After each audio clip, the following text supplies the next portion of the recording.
So, when you don't want to heat the spa, you come over here for right now if you want to know how to use it for the weekend, because Hawkins might not get here before then. So you have different, I'm going to let it run, but this top mode is the power off mode. The middle one is set up for spa, and the bottom one's set up for pool. I wouldn't recommend ever trying to heat this pool. It's just gonna evaporate right out. You'll lose all your heat, take you forever, cost you $150, $200.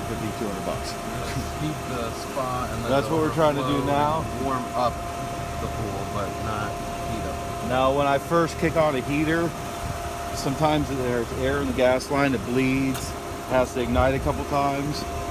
Boom, there it goes. Yeah. It has a little. Ooh. Yeah. So you have a little spark in there and a little igniter, and sometimes the gas isn't enough at the beginning, then it has to reset and kick on. So sometimes, let's say you came out here, tried to kick the heater on and gave it 5 minutes and it can kick on, turn it off, take it to the off, and then back on, and it'll re-kick that igniter. It's real windy or hasn't been ran in a while, sometimes you have to turn it on and off to get it to ignite. But you want to turn this on at least once a month for at least 5 to 10 minutes. You're always going to have water. You want water moving through this at all times. And this is set up to run water through you. Right here is your bypass. So it's what we have water coming out of the filter. It goes from the pump, filter, then back along here. Clean water coming out of the filter. It has a choice to go 2 places: through your heater, which is how it should be set up.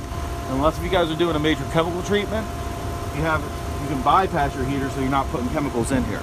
So let's say 10, 15 years down the road, you want to do a scale treatment, all kinds of treatments on your pool or your tile or whatnot. You can flip this bypass and make it so water doesn't flow through here. Okay. You just want to, within a couple days, have it back open because you don't want that water stagnating inside there. Okay. So it's set up to always be on. But these little arrows show you what's going on. Water comes, we're blocking it off right now, so it's forced to go through the heater. Comes back up because this valve is off, it can't come backwards. It goes back through to your salt cell. Chlorinated water comes out of that salt cell, sodium chloride, then returns to your pool. Every once in a while you might see like little champagne bubbles coming out of your pool. That's sodium chloride gas. Or if your filter's super dirty.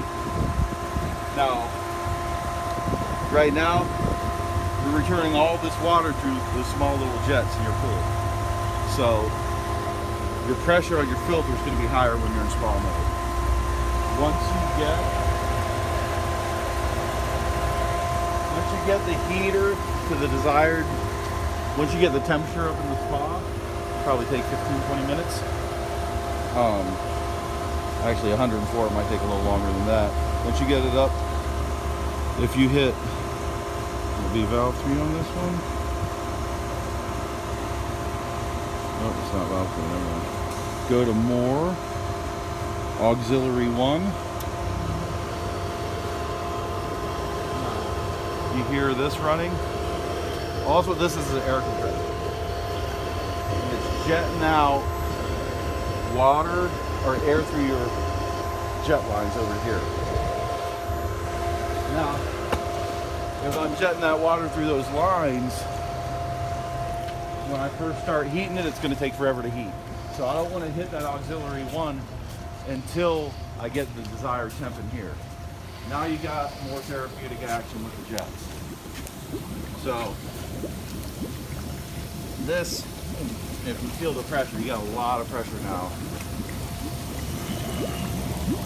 Oh yeah. All those bubbles are going to make that heat evaporate and rise out of the water faster. So boom, auxiliary 1, you'll see the amount of bubbles lower, and then auxiliary 1, back on. Now that screen is under, whenever you're at your regular screens, you have more. Yeah. So once you have your heater running, and once the heater's running, always set the temp to 0 for the heater. So if the kids accidentally hit this or play with this, they're not running your gas and everything. They'd have to go in there, that way they can turn the spa on, and have these jets running without using your gas. Okay. If you have unless they go into settings and mess with the temperatures, they're never going to be running that gas. So you're the only one that turns the gas on and off. Okay. If that makes sense to you. Mm-hmm. Because you can because right now, I'm switching you back over to pool mode. Right. And all those actuators are moving. Now water, you see water returning from the base here where your feet are? That's for your spillover. And these jets are slowly turning off because the valve's moving. So at a certain point in time, they're running 50-50 while that valve is switching over. So now that we're in pool mode, go to menu and settings. See the spa heater on your settings now? So I can put that down to. I'm sorry. So if you take it up past 104, it'll take you to off. Okay. That's where you want it. Right. Pool heater off. That's where you want it. Yeah. Definitely. So that way. What can you heat the pool up to? You don't really want. I know. You could heat it up to probably. It depends. If you start at the beginning of winter, right, and it's starting to get cool and the water's still warm, you can maintain that temp and maybe get it up a little bit. But without a solar blanket, you probably won't get it up over 75, 80 degrees. Okay. Especially if the water's super cold. Okay, so it'll never go. It would never get to 85. If you ran it for 90. like a day and a half, and that would cost you probably a couple $100. So unless if you're having a Griswold Christmas and having everybody